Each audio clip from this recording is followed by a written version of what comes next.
Salam dostlar. Bölümümüzün ikinci serisine başlıyoruz. Birden bu reklam geçsin. İndi kalan yerden başlayaq. Bura bir tane bir yer tikək. Dostlar bunları koyaq.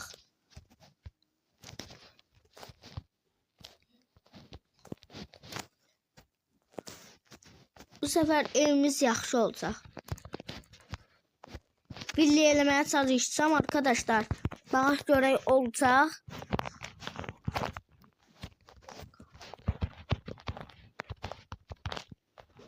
Arkadaşlar pencereleri koymuşam.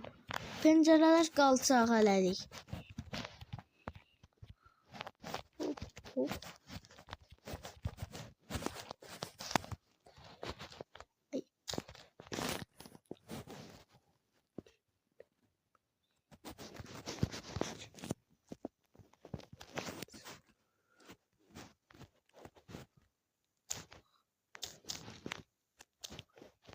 Arkadaşlar bu ne yatın?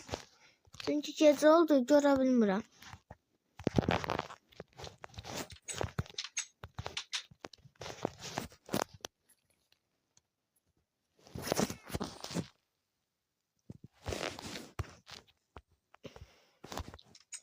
Əgər bəyəni açsınız biraz yaxşı.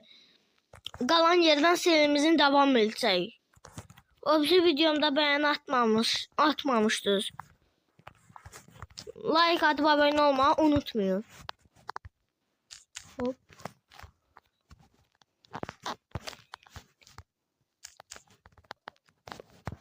Hop hop hop hop hop. Yerin temelini eləyindi. Birazcık olacaq arkadaşlar villamız. Alanımız yoktu. Koy bir an eləyək. Biraz geçsin. Günler şey etsem diye bura alan eləyəcəm arkadaşlar.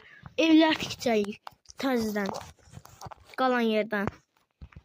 Bir sabahda video atacağım arkadaşlar.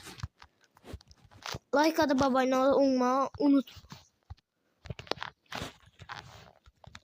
Eğer başka şeyler atabilirim. Başka Minecraft'larda da atacağım. Biraz geçsin. 10 gün geçsin başka Minecraft'da atacağım arkadaşlar.